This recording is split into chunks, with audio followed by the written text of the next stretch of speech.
why is it that you can, understand a concept perfectly, study it endlessly, analyze every conceivable angle, and still completely fail to take action? Right. It's a huge paradox. I mean, think about that for a second. You have the skills. You have the desire. You might even have, like, a color-coded step-by-step plan. Yeah, the perfectly optimized notion board. Exactly.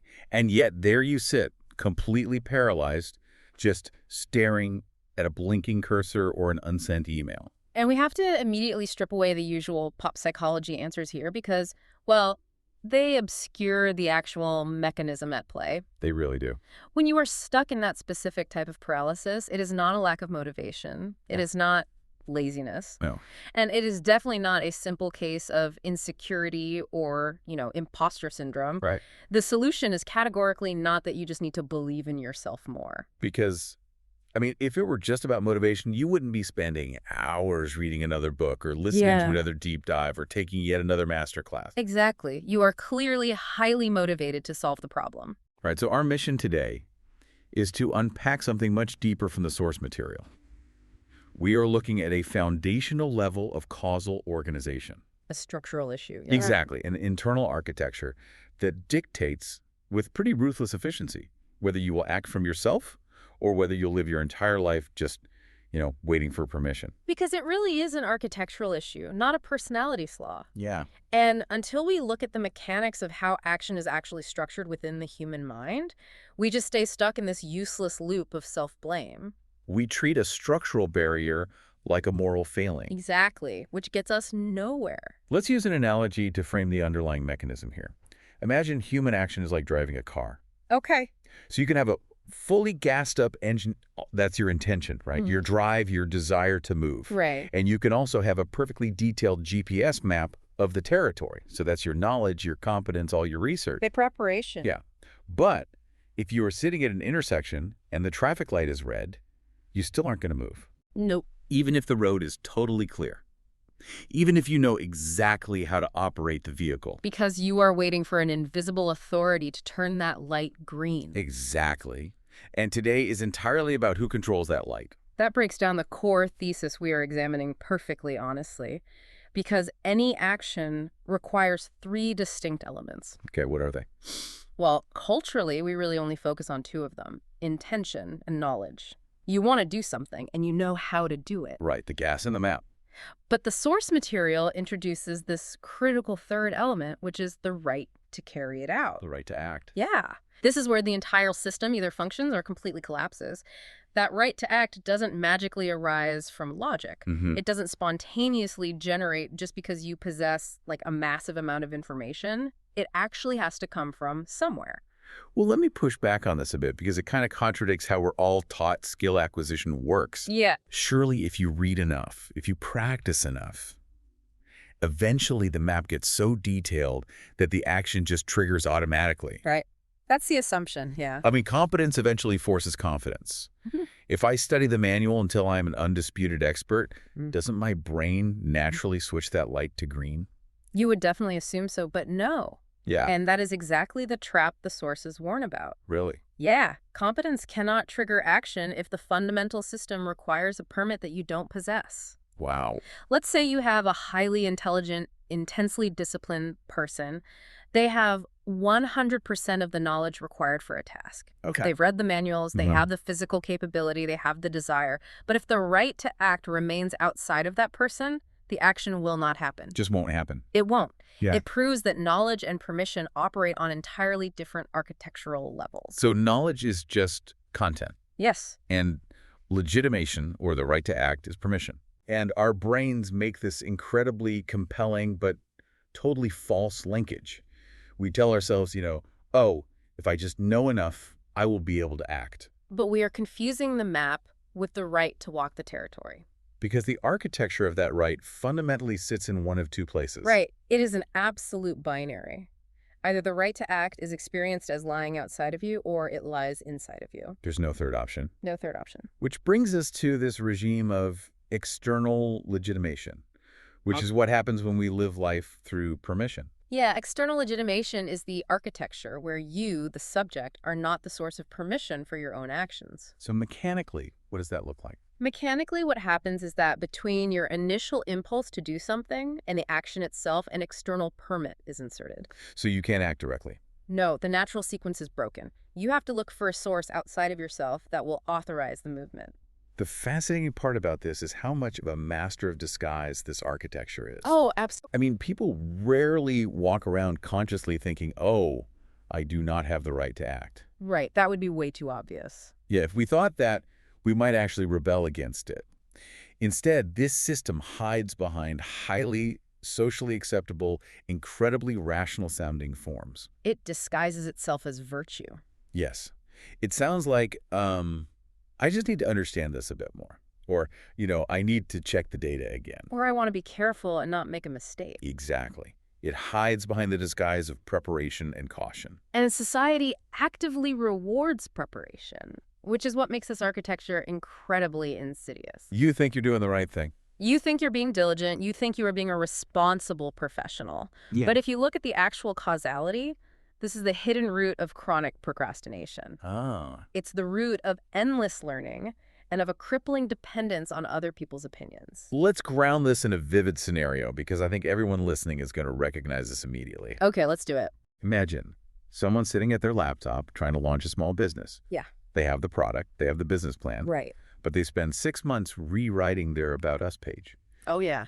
They tweak the font, they send it to 3 different friends to check the tone, and they tell themselves they're just ensuring high quality. But really, they are waiting for some phantom authority to declare them a quote-unquote real entrepreneur. Yes. You are not endlessly learning or tweaking because your map is truly insufficient. Yeah. You are endlessly trying to buy, through knowledge and peer review, a right that does not actually exist inside you.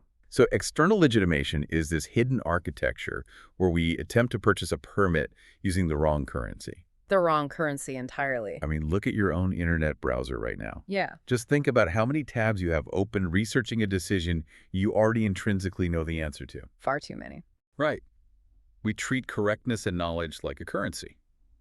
We think, if I just gather enough degrees, read enough articles, get enough positive feedback, I can eventually purchase my independence. And because it is the wrong currency, the transaction always fails. It has to. It's impossible. Legitimation gets replaced by knowledge and correctness. And you end up living under this really powerful illusion that an external criterion must be satisfied before your action is allowed to exist in the world.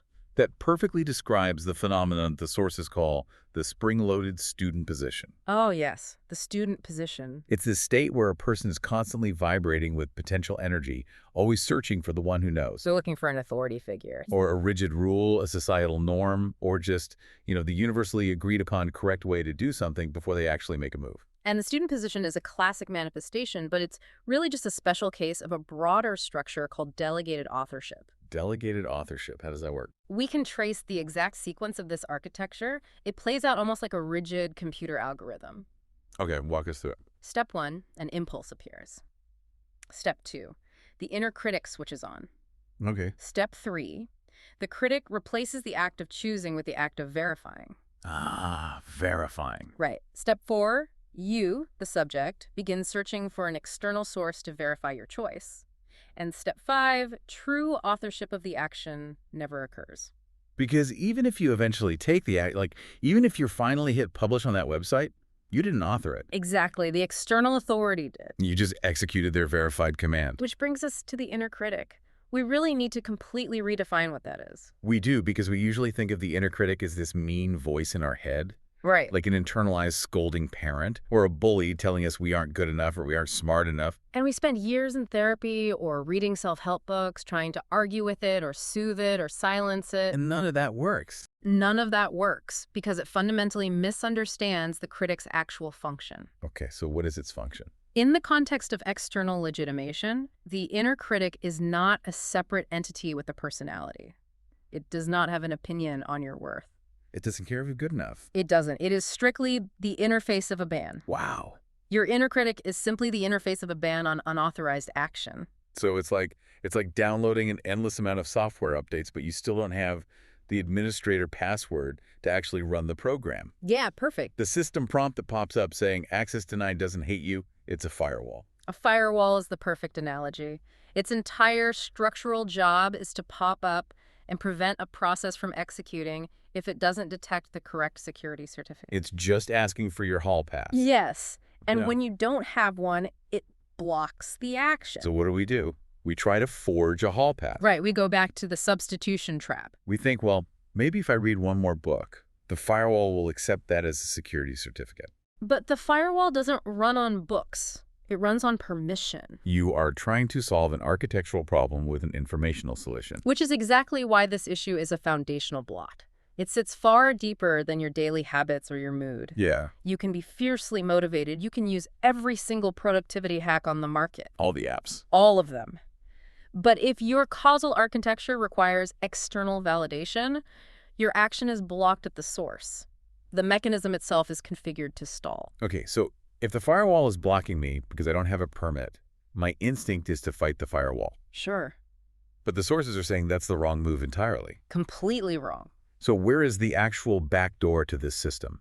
What does it mean to fix the mechanism and transition to internal legitimation? First, let's be very clear about what it is not. Right.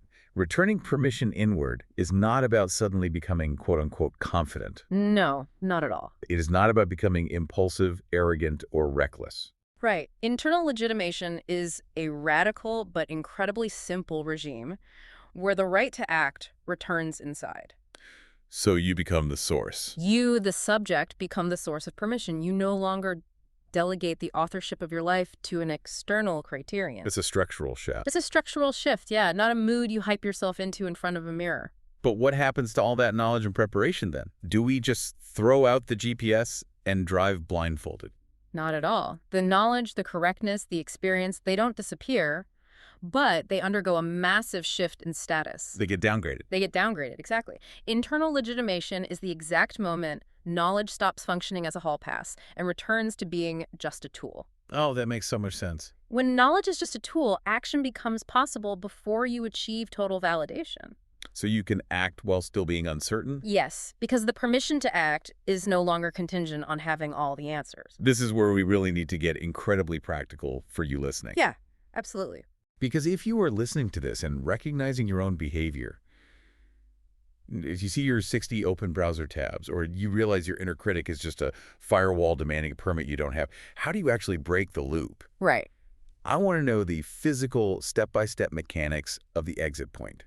The exit point is remarkably precise, and it requires hyper-awareness. Okay. It does not happen after you finish your research, and it does not happen after you finally feel confident. So when does it happen? The exit point is the exact moment before you ask for permission. It is the moment you feel the urge to verify. Walk me through what that physically feels like. What is the actual operation I need to perform when I'm, say, sitting at my desk? It is what the source material calls the minimal operation. First, you have to notice the specific moment you are about to search for authorization. Give me an example. Okay, you write an email. You feel the impulse to send it. Immediately, you feel the familiar magnetic pull to ask a colleague to read it over, or to check a rule book, or to Google one more best practice. We all know that feeling. You must catch that exact moment. And instead of following that pull, you make an action, even a microscopic one, without validation. So do not ask, do not recheck, do not clarify. You execute an unauthorized choice. You click send. You publish the page. You make the decision. Wow. Now, what happens next is critical. Your nervous system is going to react. I'm sure. You will likely feel a spike of anxiety. Your inner critic, the firewall, will start flashing red, screaming that you broke the rules, that you acted without a permit. And I feel like most people retreat at that exact moment. They think the anxiety means they actually made a mistake. But the anxiety is actually the proof that the operation is working. Oh, that's wild. The system is panicking because the rule of delegated authorship was violated. So what do you do with that panic? This is where you perform the final, most important step of the minimal operation. You register the reality of what just happened. Register the reality. You consciously acknowledge, this action came from me. You didn't wait for the green light from the invisible authority. You drove through the intersection under your own authorship. You're basically proving to your own nervous system that the external permit was a phantom all along. Exactly. You acted, the world didn't end, and the authorship was entirely yours. And when you repeat this minimal operation, You begin to systematically dismantle the architecture of external legitimation. You stop feeding the firewall. You stop trying to buy permission with knowledge. It really reveals the absolute binary we've been circling around this whole time. It really does. Ultimately, it comes down to a single architectural choice. Will your life proceed from you, or will it proceed through permission? There is no middle ground. There is no magical transition zone where endless preparation eventually turns into self-authorship. No, the preparation just becomes a permanent waiting room. The right to act either belongs to you or it doesn't. Now, the sources do point out that for those looking to dismantle these architectures on a much deeper structural level, there are specific environments designed for this. Right. They mention Saga, which is essentially a community of dedicated practitioners or post-ego frameworks. These are spaces specifically structured to expose and undo these hidden rules of legitimation rather than just, treating the surface symptoms of procrastination or anxiety. Because we are talking about rewiring the fundamental way you interface with reality. Exactly. It's moving from being a passenger nervously verifying the route on a map to being the driver who actually owns the car. You own the car, yes. So I want to leave you with a final thought to mull over today. Think about a project or a decision you have been sitting on. We all have one. We definitely do. The next time you feel that intense, totally rational-sounding urge to gather just one more piece of data or read just one more expert opinion before making your move, pause. Just pause. Take a hard look at your own internal architecture and ask yourself, are you actually looking for information or are you just looking for an alibi? Such a powerful question. It really is. Now, here are a few key takeaways from today's deep dive to keep in mind. First, knowledge is content. Legitimation is permission. Do not confuse the map with the right to walk the territory. Number 2, your inner critic isn't there to scold you. It is simply the interface of a ban on unauthorized action. 3, external legitimation is the hidden architecture where we try to buy, through endless learning, a right to act that doesn't exist inside us. 4, you are not endlessly learning because your map is insufficient. You are learning to avoid making an unauthorized choice. 5, internal legitimation isn't confidence. It is the exact moment knowledge stops functioning as a hall pass and returns to being just a tool. And finally, number 6. Ultimately, it comes down to a single architectural choice. Will your life proceed from you, or will it proceed through permission?